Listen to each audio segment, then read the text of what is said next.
Primeiro livro dos Reis, capítulo de número 18, por favor. Abra sua Bíblia no primeiro livro dos Reis, capítulo 18. E nós, neste capítulo, faremos a leitura do versículo 19 até o versículo de número 29. Irmãos, eu farei a leitura do texto sagrado. Os irmãos, atentamente, em oração ao Senhor, prestem atenção naquilo que Deus nos fala por meio de sua palavra lida. Diz assim o texto: E disse Elias: Agora, pois, manda juntar a mim todo Israel no Monte Carmelo, como também os 450 profetas de Baal e os 400 profetas do poste ídolo que comem da mesa de Jezabel. Então enviou Acabe mensageiros a todos os filhos de Israel e ajuntou os profetas no Monte Carmelo. Então Elias se chegou a todo o povo e disse: Até quando cocheareis entre dois pensamentos? Se o Senhor é Deus, segui-o. Se é Baal, segui-o. Porém o povo nada lhe respondeu. Então disse Elias ao povo: Só eu fiquei dos profetas do Senhor, e os profetas de Baal são 450 homens. Deem-se-nos, pois, 2 novilhos. Escolham eles para si um dos novilhos, e, dividindo-o em pedaços, o ponham sobre a lenha, porém não lhe metam fogo. Eu prepararei o outro novilho, e o porei sobre a lenha, e não lhe meterei fogo. Então, invocai o nome do vosso Deus, e eu invocarei o nome do Senhor. E há de ser que o Deus que responder por fogo, esse é que é Deus. E todo o povo respondeu e disse: É boa esta palavra. Disse Elias aos profetas de Baal: Escolhei para vós outros um dos novilhos, e preparai o primeiro, porque sois muitos, e invocai o nome do vosso Deus, e não lhe metais fogo. Tomaram o novilho que lhes fora dado, prepararam-no e invocaram o nome de Baal, desde a manhã até ao meio-dia, dizendo: Ah, Baal, responde-nos. Porém não havia uma voz que respondesse. E manquejando se movimentavam ao redor do altar que tinham feito. Ao meio-dia Elias zombava deles, dizendo: Clamai em altas vozes, porque ele é Deus. Pode ser que esteja meditando, ou atendendo à necessidade, ou de viagem, ou a dormir e despertar, e despertará. E eles clamavam em altas vozes e se retalhavam com facas e com lancetas, segundo o seu costume, até derramarem sangue.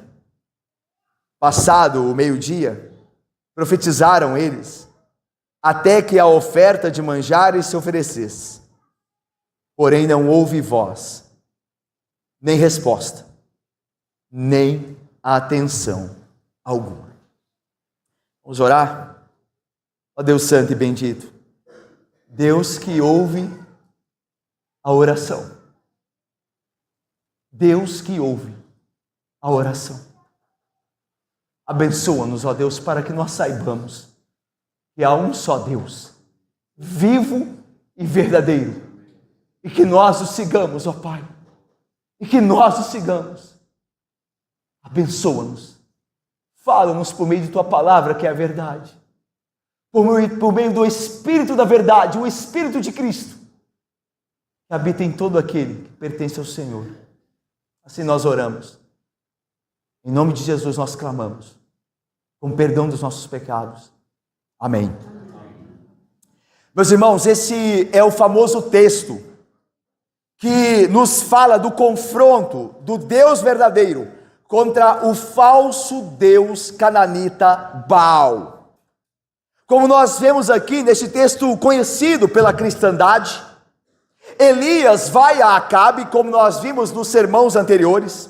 Deus envia Elias a Acabe para anunciar que a terra voltará a ter a chuva, porque Deus é aquele, como nós cantamos, que envia a chuva. Nós cantamos isto agora há pouco. E então Deus envia o seu servo Elias a confrontar Acabe e a dizer que voltaria a chover sobre a terra de Israel. Mas vocês se lembram que nesse encontro com Acabe, Elias é chamado de o perturbador de Israel. Lembram-se? És tu, Elias, diz Acabe, aquele rei pagão, és tu o perturbador de Israel? Aí Elias diz, não sou eu que perturba Israel, mas és tu, Acabe, com os teus pecados. Os teus pecados têm perturbado a Israel. É por causa dos teus pecados que Deus cerrou os céus. E aí então Elias agora, como nós vimos no texto, passa o desafio. Passa a propor este teste final, para mostrar que só o Deus Yahvé, o Deus de Israel, é o Deus verdadeiro, é o único Deus. Elias propõe a Acabe que se reúna todo o povo, que se reúna os profetas de Baal, e que então se faça um teste, uma prova, e o Deus que responder deveria ser conhecido como o único Deus verdadeiro. Vejamos então o texto que lemos, e como Elias propõe este desafio. Veja o versículo 19. Agora, pois, diz Elias a Acabe, manda juntar a mim todo Israel no Monte Carmelo, como também os 450 profetas de Baal e os 400 profetas do poste ídolo que comem da mesa de Jezabel. Irmãos, o desafio seria realizado no Monte Carmelo. O Monte Carmelo, meus irmãos, ele não era bem um monte, mas sim uma cadeia de montanhas. Era um grupo de montanhas reunidas, de grande extensão. Este era o Carmelo. Poderíamos dizer que esses eram os Montes Carmelo, porque não é apenas um monte. E neste monte e deste monte se tinha a visão de toda a terra de Israel. Se nós estivéssemos em pé no pico do Carmelo, nós veríamos toda a extensão do reino de Israel. Então Elias, ele propõe um desafio no lugar onde todos possam ver o que há de acontecer. O Deus que responderá àquele desafio. E Elias diz mais a Acabe, ele diz, ajunta também a mim todo Israel. Então, irmãos, não estariam ali naquele dia apenas Acabe, o rei Elias e os profetas de Baal, mas todo Israel deveria ser testemunha acerca de quem é que era o verdadeiro Deus, se Yahvé ou se Baal.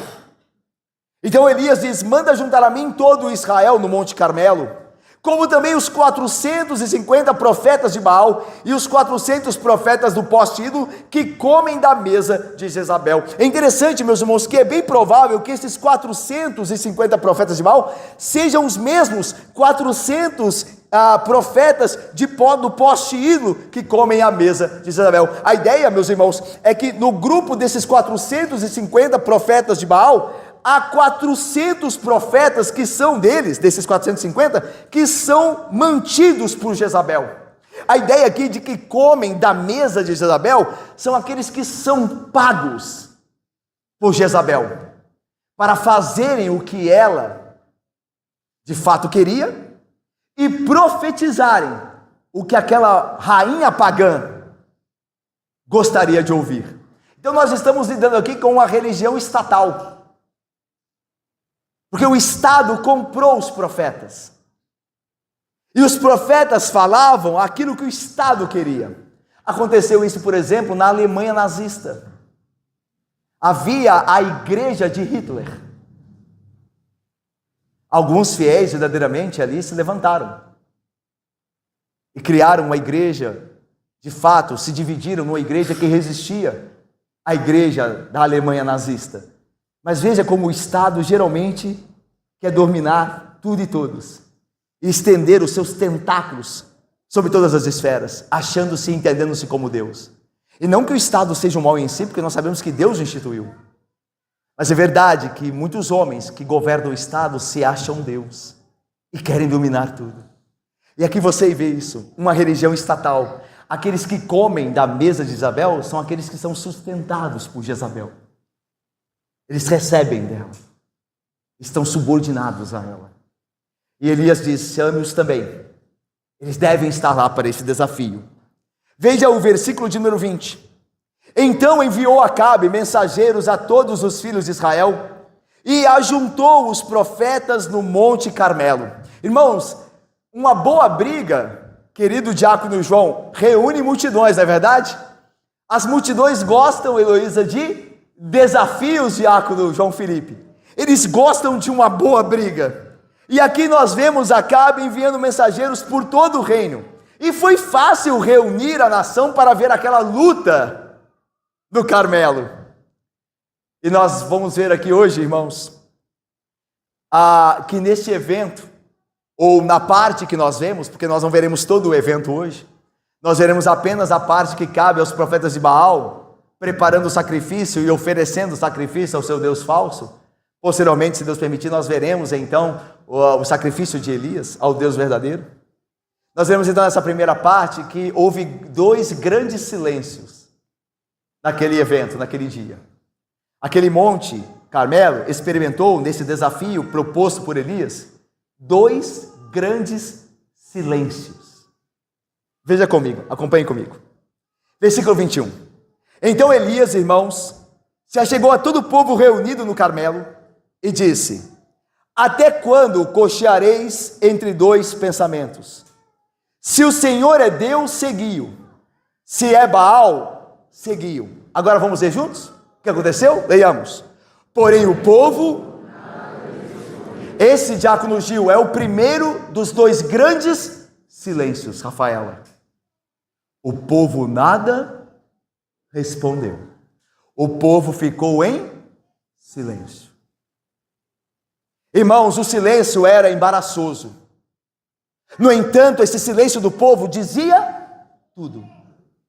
Esse silêncio, Mira e Natália, dizia tudo. Significava que o povo de Israel não sabia em quem confiar, em quem depositar a sua confiança e dar a sua fidelidade. O coração do povo estava dividido. Elias propôs: se Deus é o Senhor, seguiu. Se é Baal, seguiu. Mas o povo nada respondeu, porque o seu coração estava dividido. Vocês se lembram que Baal era tido pelos cananeus como o Deus da terra, o Deus da fertilidade, o Deus da natureza. E aqueles israelitas, aquele povo do Reino do Norte, entendia que dependia de Baal para que a colheita, para que a produção da terra fosse bem. Mas ao mesmo tempo eles haviam sido criados, muitos deles, temendo a Yahvé. E sabendo que o Deus de Israel também era um Deus poderoso. E eles não sabiam o que escolher. Porque eles achavam que embora Deus, o Yahvé, fosse um Deus poderoso, eles dependiam de Baal para a colheita. E eles queriam tanto os benefícios de Yahvé, como os benefícios de Baal. E eles não sabiam o que escolher. Esther, por um lado, sua atração por Baal era tão forte que não conseguiam se levantar e jurar lealdade ao Deus vivo. Por outro lado, haviam sido criados, como falamos aqui, segundo as tradições da Torá, da lei de Deus, e eles não conseguiam negar a existência completa de Yahvé. O povo de Israel acreditava um pouco em tudo. Acreditava no Senhor Deus, o Deus de Abraão, de Isaac e de Jacó. Mas acreditava também em Baal. Acreditava em Azerá, que era a consorte, a esposa de Baal, um Deus falso também. E assim, quando Elias o confrontou o povo no Monte Carmelo e o desafiou a confessar sua lealdade última, eles nada tinham a dizer, porque estavam divididos. Meus irmãos, aquele povo era um povo inconstante. A ideia de inconstância aqui é a mesma ideia de frouxidão. Era um povo frouxo. Era um povo que deveria se colocar de pé e declarar a sua fidelidade, como se esperava de um povo que dizia ser o povo de Yahvé, mas era um povo frouxo, um povo inconstante. Um povo que não sabia qual dos 2 caminhos escolher e acreditava que poderia muito bem andar em ambos. Tinha um pé no caminho da obediência e outro no lamaçal da escravidão a Baal. Queriam sim adorar a Deus, e vamos aqui parafrasear, queriam sim estar no domingo na igreja, mas não queriam abandonar os prazeres sensuais de Baal. Por isso, Elias estava interessado em saber uma única coisa: até quando vocês oscilarão entre dois caminhos? Até quando o coração de vocês estará dividido? A ideia de, aqui, meus irmãos, no texto bíblico, quando diz Isaías, até quando cocheareis? A cochear aqui, meus irmãos, é mancar, é manquejar. Até quando vocês vão ficar manquejando? A ideia que mancar proíbe a pessoa de correr, de progredir. Ao invés dela estar correndo e ganhando território, ela está mancando. Ela não consegue prosperar porque ela está entre dois caminhos. E esta ideia, até quando vocês não progredirão? Até quando vocês não avançarão? Até quando vocês ficarão divididos? E é interessante nós lembrarmos que Paulo fala da carreira cristã como uma corrida.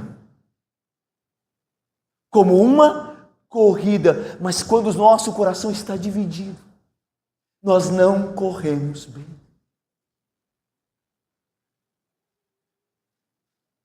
Meus irmãos, em Nashville, Tennessee, nos Estados Unidos, a faculdade Vanderbilt construiu uma capela chamada a Capela de Todas as Fés. A Capela de Todas as Religiões. E nessa capela construída e erguida nesta faculdade de Vanderbilt, no Tennessee, não há símbolo nenhum religioso. Não pode haver. Porque é uma capela para todas as fés. Ok? Para toda a fé. E dentro dessa capela há armários. Existem armários. E em cada armário, dentro de cada armário, existem os elementos, os símbolos de cada fé específica.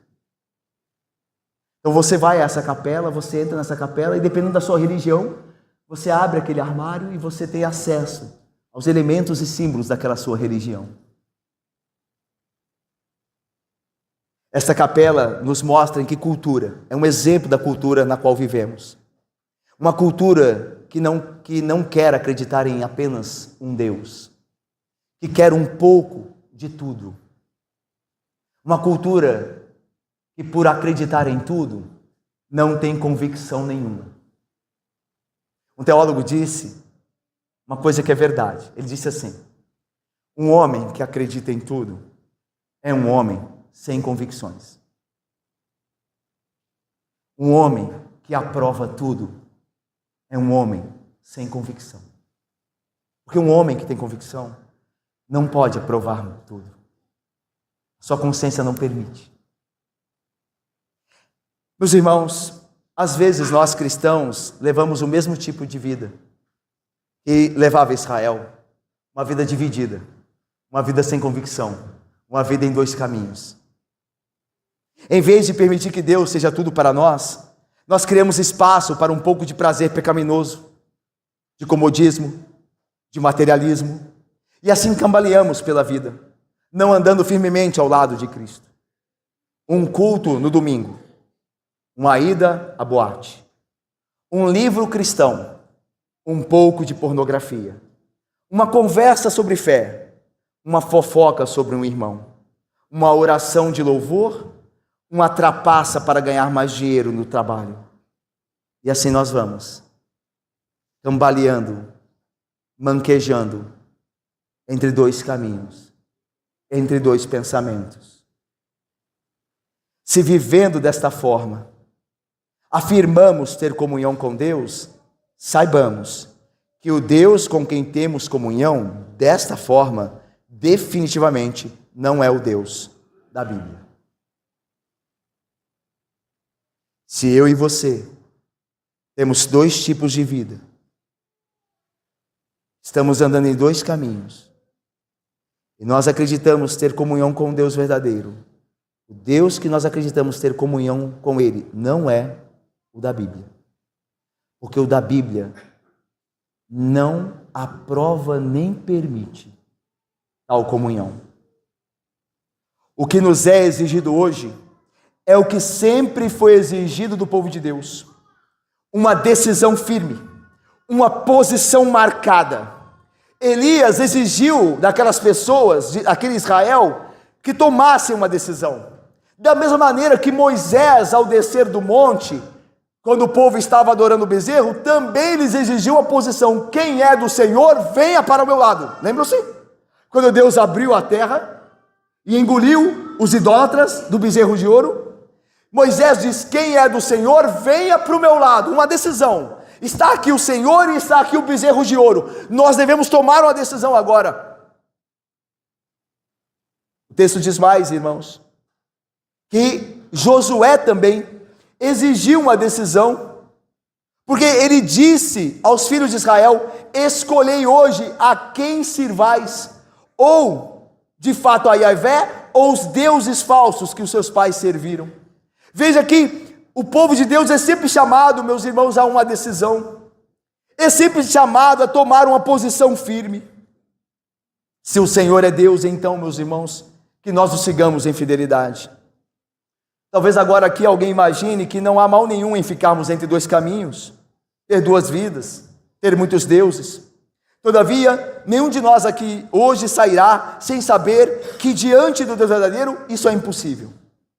O Senhor Jesus diz que se nós não ajuntamos com Ele, nós estamos espalhando. O Senhor Jesus disse também, meus irmãos, que aqueles que não se decidem, aqueles que vivem entre dois caminhos, aqueles que não são nem quente nem frio, o Senhor os vomitará da sua boca, o Senhor os expulsará da sua presença. Com Deus, meus irmãos queridos, é tudo ou nada. Com Deus é tudo ou nada. Ele quer o nosso coração, toda a nossa mente, toda a nossa alma, toda a nossa força. Como Jesus disse, o nosso Senhor: ninguém pode servir a dois senhores. Ou há de agradar a um e aborrecer-se de outro, ou vice-versa. Os puritanos costumavam dizer, irmãos: você não pode servir a Deus pela metade. Nós devemos tomar uma decisão. Nós devemos e somos chamados a tomar a decisão. Se Deus é Deus, então vivamos para Ele. Se Deus é Deus, você tem professado isso, viva conforme a sua e a minha profissão. Mas vamos aqui continuar. Nós falamos que este é o grande primeiro silêncio que acontece no monte. Mas antes de considerarmos o segundo silêncio, que é de Baal, porque Baal nada respondeu, vejamos como Elias estabelece a prova final para se conhecer o verdadeiro Deus. Olha aí, versículos 22 a 25. Vejam comigo, eu farei a leitura, os irmãos acompanhem. Então disse Elias ao povo que permaneceram em silêncio: só eu fiquei dos homens, ou dos profetas do Senhor, e os profetas de Baal são 450 homens. Deem-se-nos, pois, 2 novilhos. Escolham eles, os profetas de Baal, para si um dos novilhos. E eu, dividindo em pedaços, o ponham sobre a lenha, porém não lhe metam fogo. Eu prepararei o outro novilho, e o porei sobre a lenha, e não lhe meterei fogo. Então invocai o nome do vosso Deus, e eu invocarei o nome do Senhor. E há de ser que o Deus que responder por fogo, esse aqui é Deus. E o povo respondeu e disse: é boa essa palavra. Disse Elias aos profetas de Baal: escolhei para vós outros um dos novilhos, e preparai o primeiro, porque sois muitos, e invocai o nome de vosso Deus, e não lhe metais fogo. Vocês percebem aqui, irmãos, que Elias dá todas as vantagens aos profetas de Baal. Perceberam isso no texto? Que Elias dará todas as vantagens aos seus oponentes, aos inimigos de Yahvé, aos profetas idólatras. Vamos ver essas vantagens aqui que eles tiveram, que Elias os deu. Olha aí. Primeiro, Elias aparentemente estava em desvantagem. Ele diz assim: só eu permaneci como profeta do Senhor. É verdade, irmãos, lembram-se que nós vimos isso em texto passado, né? Que o mordomo de Acabe, Obadias, que era fiel ao Senhor, tinha guardado 100 profetas, lembram que ele tinha ajudado eles a se esconderem da fúria de Jezabel? Mas a ideia aqui não é que Elias esteja negando isso, é que naquele desafio, naquele dia, era apenas ele estava lá. contra 450 profetas de Baal. Então veja, se o povo apostasse, apostaria em quem? Aqui é 400 por um, 450 melhor, por um. Então veja, Elias parece estar em muita desvantagem, porque ele diz, eu sou o profeta do Senhor contra 450 de Baal. Mas mais ainda, outra vantagem, alguns estudiosos, meus irmãos, consideram que o Carmelo era o local onde costumeiramente Baal era adorado, nos montes do Carmelo, ou no Monte Carmelo, naquela cadeia de montanhas. Então veja, aqueles profetas de Baal estavam em seu território, por assim dizer, usando uma paráfrase, eles estavam jogando no seu campo, eles estavam no seu território, e Elias estava em território hostil a princípio, ok? Essa era mais uma vantagem para eles. Mas olha só a terceira vantagem, eles tinham e possuíram a vantagem do tempo. Elias deu a eles para clamarem a Baal desde a manhã até a tarde. Eles clamaram praticamente o dia inteiro. Olha o versículo de número 26, vejam comigo, versículo 26, olha o que está escrito: tomaram o novilho que lhes fora dado, prepararam e invocaram o nome de Baal desde a manhã até o meio-dia, ok? Até o meio-dia. Aí ao meio-dia Elias promove aquela zombaria, Baal, ok? Certo? Aí veja o versículo 29, passando o meio-dia, profetizaram eles, até que a oferta de manjares se oferecesse. Irmãos, a oferta de manjares era oferecida por Israel às 3 horas da tarde, era o horário da oferta de manjares. Então eles profetizaram desde a manhã até a tarde, eles tinham a vantagem do tempo, eles tiveram bastante tempo para Baal respondê-los, essa era outra vantagem. Vamos ver mais uma?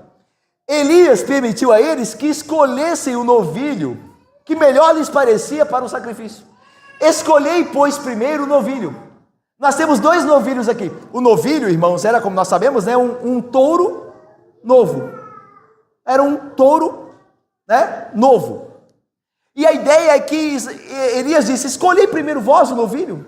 Às vezes vocês podem achar que um é melhor do que o outro. Eu permito a vocês que escolham. Outra vantagem.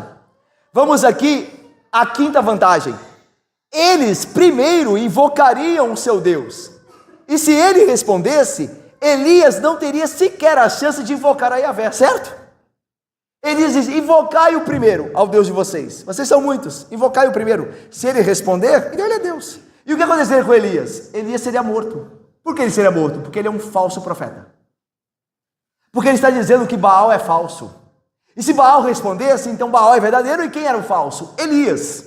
E Elias seria exterminado. E Elias deu a vantagem a eles. Vocês ofereçam primeiro. Podem oferecer primeiro.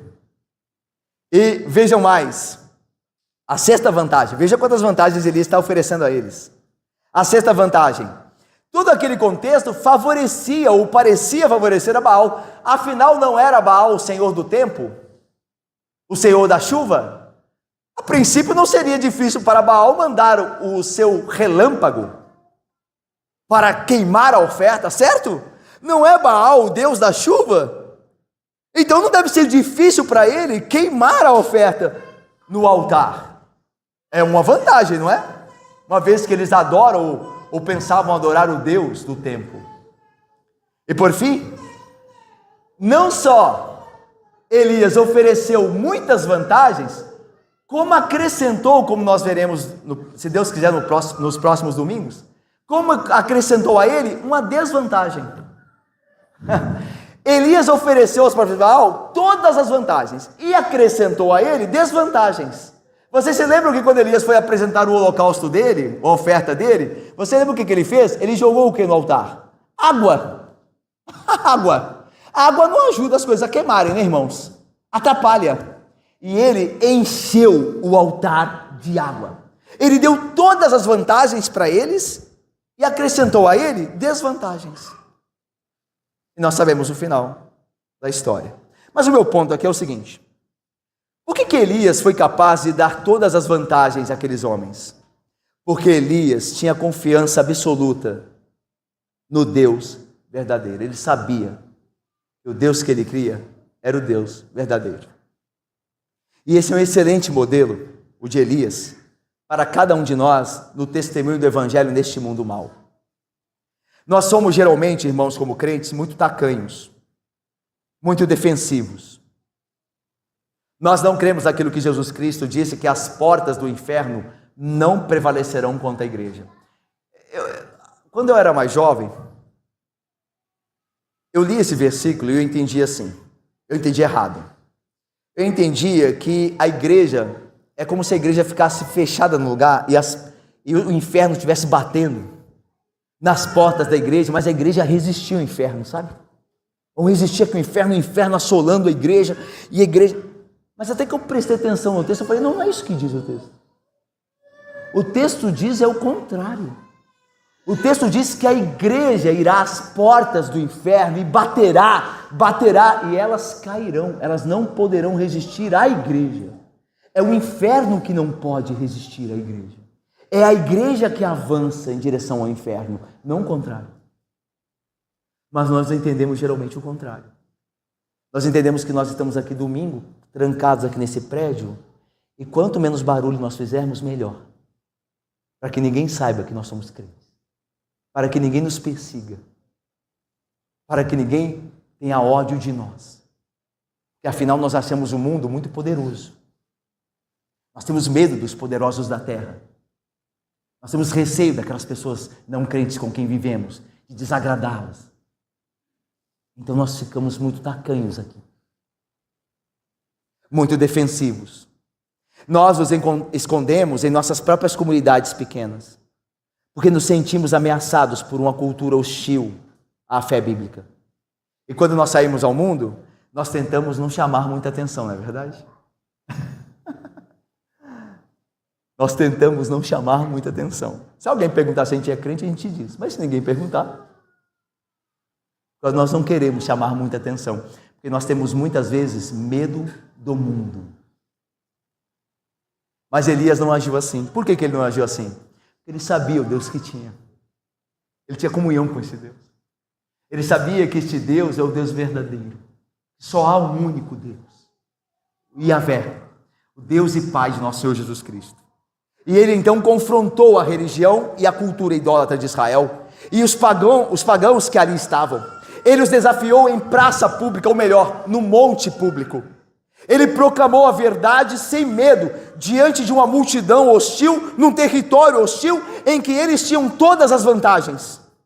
Ele fez isso porque sabia bem quem era o Deus em que cria. O Senhor do universo, o soberano da criação. Desde o início, Elias sabia que não se tratava de uma competição e que Baal era uma farsa e que por fim, como fora, ele seria envergonhado juntamente com seus servos, porque ele cria no Deus Todo-Poderoso. Quando nós sabemos, irmãos, em quem temos crido e nos entregamos totalmente a esta fé verdadeira, então nós somos cheios de convicção corajosa e não tememos nos posicionar, mesmo que do outro lado esteja o mundo inteiro contra nós. Assim se posicionou Elias, Moisés, Josué, os juízes, Davi, Esther, Isaías, Jeremias, Daniel, os apóstolos de Cristo. Todos eles sabiam que um homem só com seu Deus é a maioria. Um homem sozinho com Deus é a maioria. Porque se Deus é por nós, quem será contra nós? Pode esse mundo por fim nos prejudicar? Certamente que não. Creio, meus irmãos, então, que muito da nossa timidez e covardia tem como base a nossa falta de conhecimento de Deus e comunhão com Ele. Não é verdade que geralmente não arriscamos falar daquilo que não sabemos? Se nós conhecêssemos a Deus de fato, profundamente, em comunhão com Ele, e o seu poder soberano sobre tudo e sobre todos, nós não temeríamos oposição mundana alguma, nem o mais poderoso dentre os homens, pois se Deus é por nós, quem será contra nós? Deus nos salvou, irmãos, para que nós conheçamos a Ele cada vez mais e sustentemos o testemunho dEle e de seu Filho, onde quer que nos encontremos e para onde quer que formos. Não tenhamos receio. Este mundo é passageiro e o ímpio por fim perecerá. Sabe aquele ímpio de quem você tem medo? Sabe essas forças do mundo, essa elite anticristã que nós tememos? Deus os destruirá. o Senhor lhes dará a paga, se não se arrependerem. Deus é mais poderoso que o mundo inteiro. A fraqueza de Deus, diz Paulo, é mais poderosa do que o mundo todo. Quando Deus é fraco, por assim dizer, na cruz, ele venceu o mundo. Quando ele se fez fraco, ele ainda é mais forte do que tudo. Levante-se, meu irmão. Levante-se, meu irmão. Levante-se, meu irmão.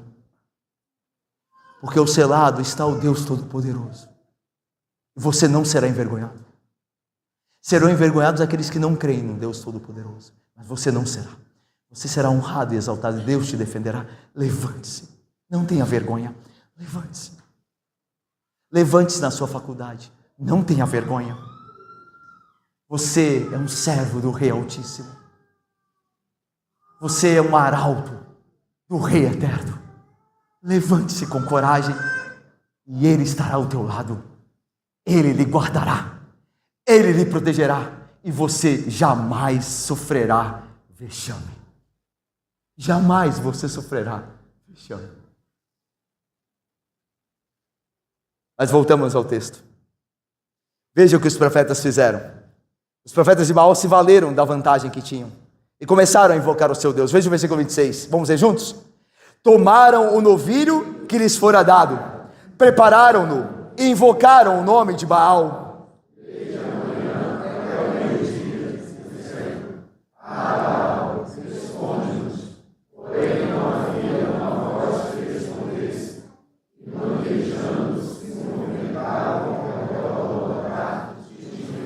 Tomaram o novilho, então, que lhes fora dado, prepararam e invocaram a Baal. Desde a manhã até o meio-dia, dizendo a Baal, responde-nos.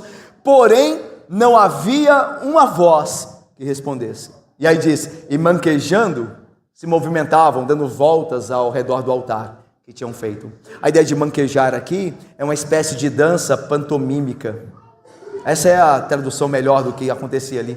A dança, uma pantomímica, uma dança pantomímica é uma dança que se expressa, obviamente, por meio de gestos e de caras e bocas. É interessante isso, né? Porque quando eu estava estudando sobre isso, eu me lembrei daquelas chamadas danças proféticas que de vez em quando nós encontramos em algumas igrejas, né? E é interessante aqui que nós não encontramos servos de Deus adorando a Ele num culto através de danças pantomímicas, mas nós encontramos adoradores de Baal fazendo isso. Não é digno de ser notado isso aqui? Não é digno de ser notado?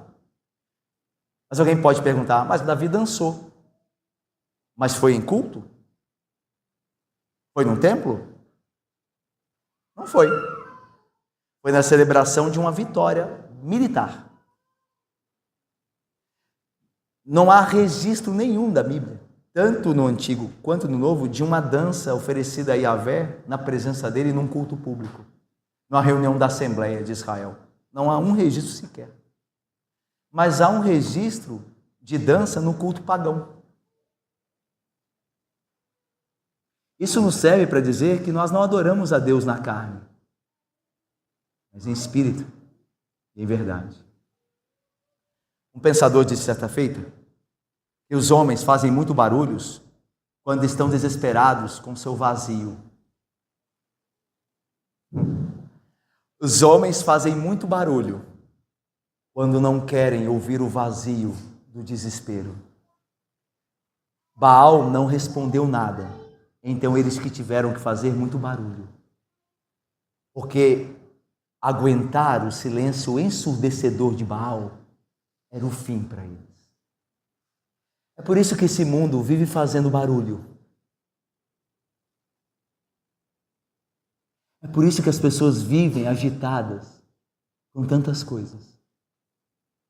Porque se elas pararem, elas terão que ser confrontadas com o vazio existencial.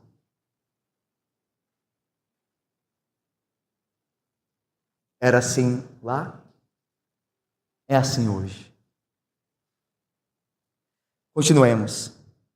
Que vergonha, que fracasso. Baal não respondeu, nenhuma voz se ouviu.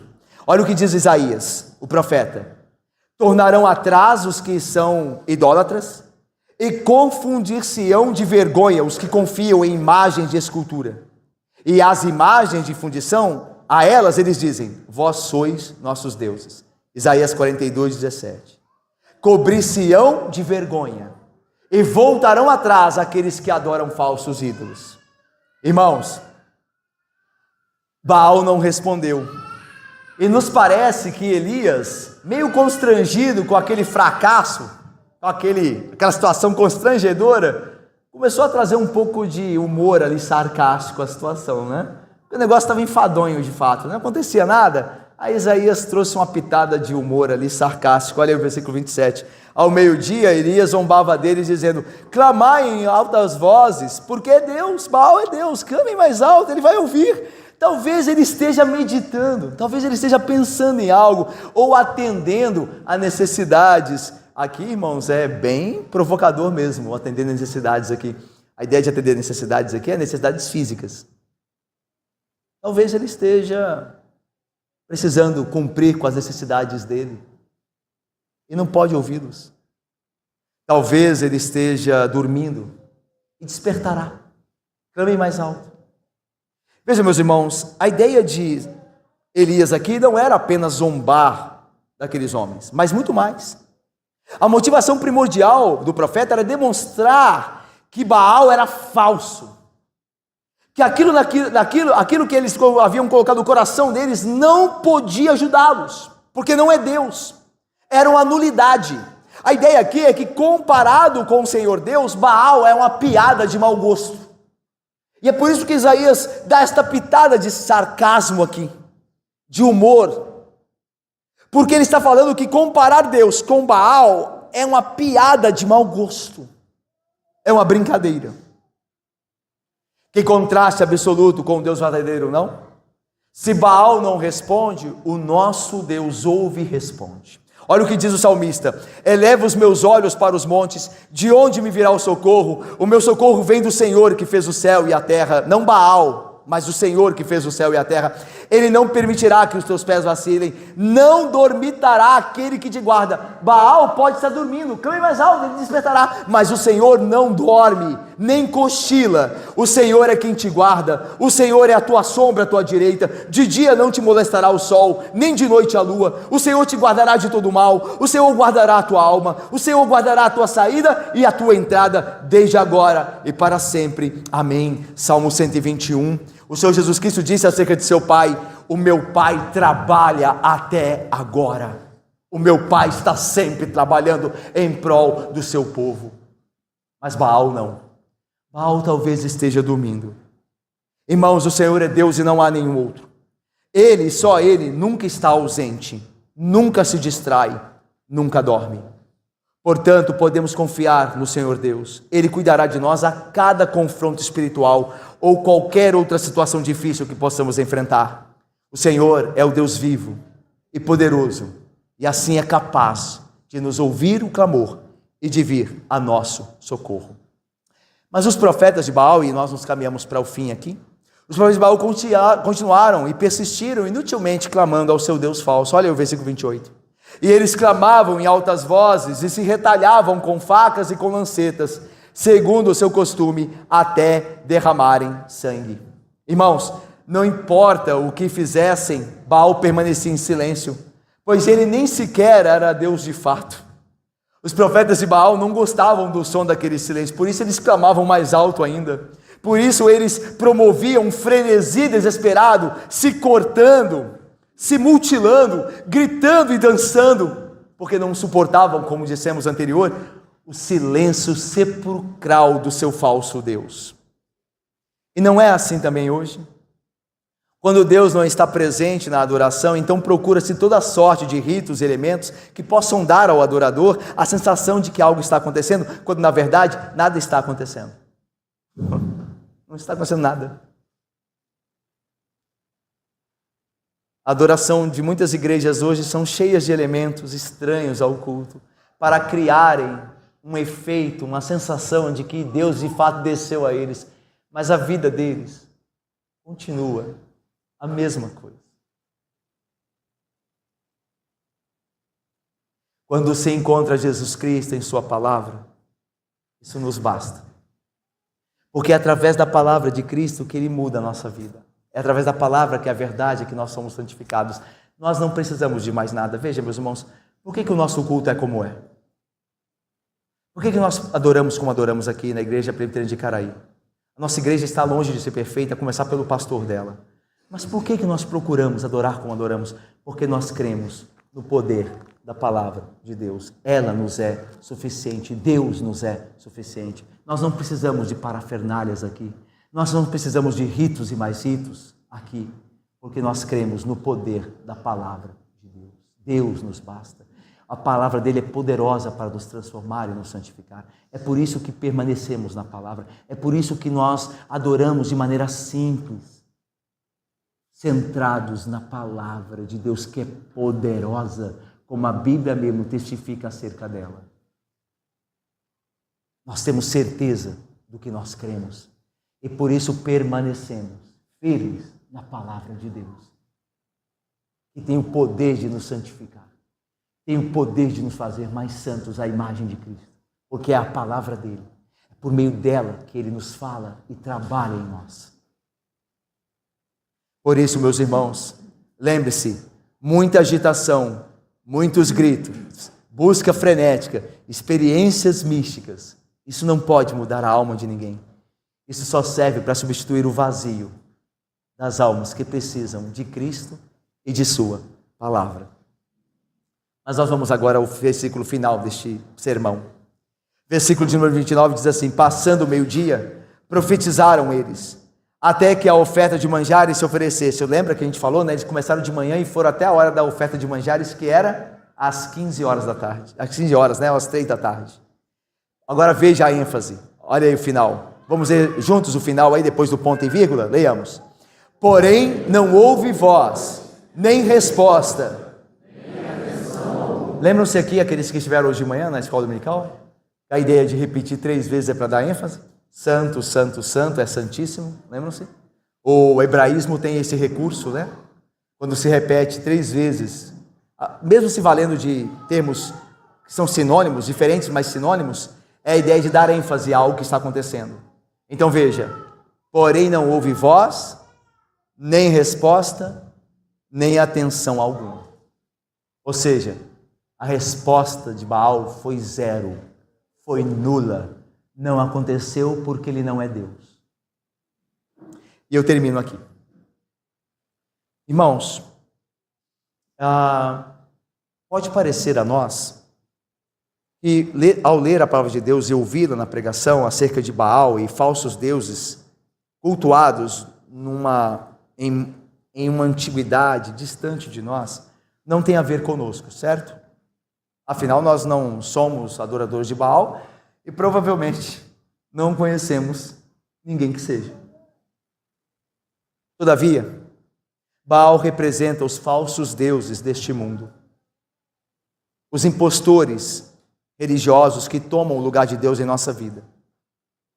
E o que o texto quer nos ensinar, a palavra de Deus quer nos ensinar por meio deste evento, é que nenhum falso Deus pode responder o clamor da sua alma.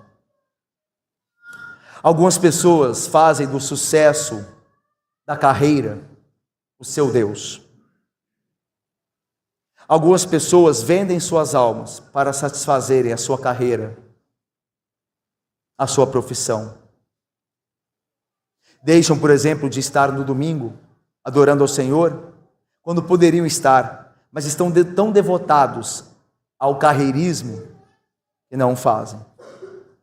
Algumas pessoas adoram o prazer, mimam a si mesmas com alimentos caros, acham que a vida está em comer em restaurantes caros, participarem de eventos esportivos emocionantes, o show mais cobiçado, contando que aquele show realmente trará alegria a eles e dará a eles um sentido de vida, e quando acaba, eles veem que estão no mesmo lugar.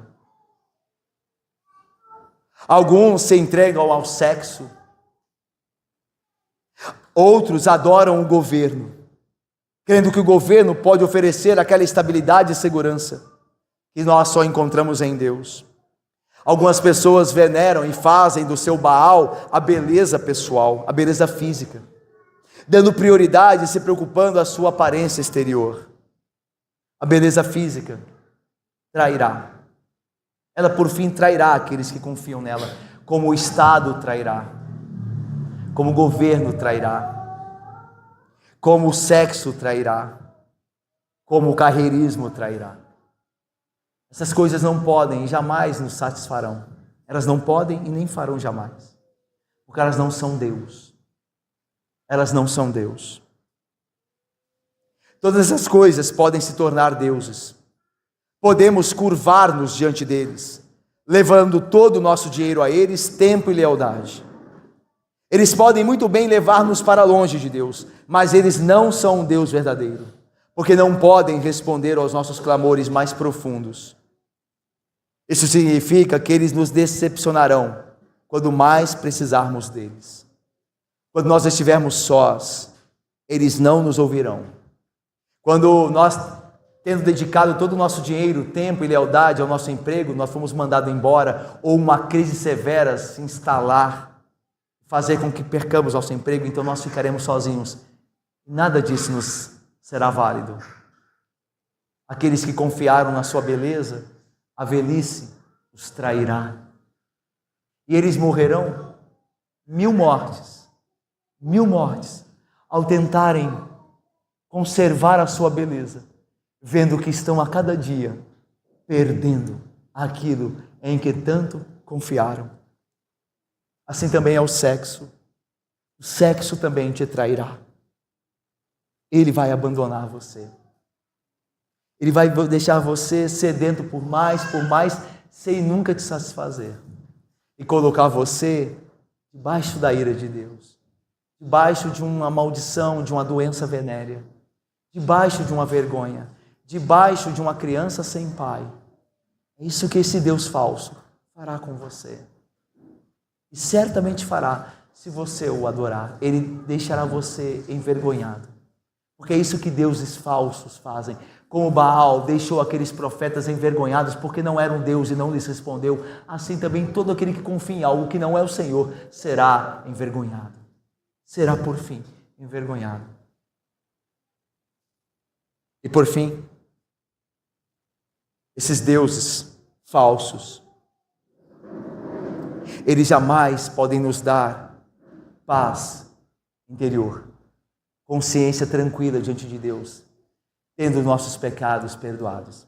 Vocês perceberam que o culto oferecido a Baal, ali naquele dia, naquele evento, era um culto procurando expiação de pecados? Havia um altar e havia um sacrifício. Esse contexto nos aponta que o culto ali era buscando perdão de pecados. Mas Baal não respondeu. Ele não pôde fazê-lo porque ele não é Deus. Os deuses falsos que nós somos tentados a adorar, o carreirismo, o sucesso neste mundo, o sexo, as amizades, o entretenimento, os prazeres, eles não podem responder à sua necessidade de ter paz interior. Eles não podem. Eles não podem te dar perdão verdadeiro. Eu e você somos pecadores.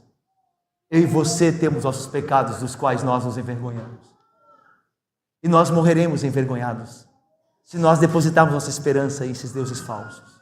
Eles não podem nos ajudar. Eles por fim nos abandonarão e nos trairão e nos deixarão sós, clamando ao vento, clamando ao nada, clamando ao vazio. Só Deus em Cristo pode te dar aquilo que nenhum outro Deus falso pode lhe dar, porque Deus é o único Deus verdadeiro e Cristo, seu Filho, é o único que pode perdoar os seus pecados e te dar paz, paz interior, paz de espírito, paz de consciência, em que agora você tem paz com Deus por meio de Jesus Cristo, mesmo você e eu sendo quem somos, pecadores. Você só pode ser feliz se você seguir a Yahvé. Você só pode ser feliz se você se colocar firme diante desta fé verdadeira em Cristo Jesus e agarrá-lo com todas as suas forças e viver para Ele com tudo que você é e tem, e você será feliz. Porque este Deus, o Deus que se revela em Cristo, é o Deus não só que ouve as orações, mas que desce a abençoar o seu povo. E eu termino com a citação do Salmo 91, com parte do Salmo 91. Olha o que Deus diz, o que nenhum Deus falso pode nos dizer. Deus diz assim: porque a mim se apegou com amor, eu o livrarei. Pô-lo-ei a salvo, porque conhece o meu nome. Ele me invocará e eu lhe responderei.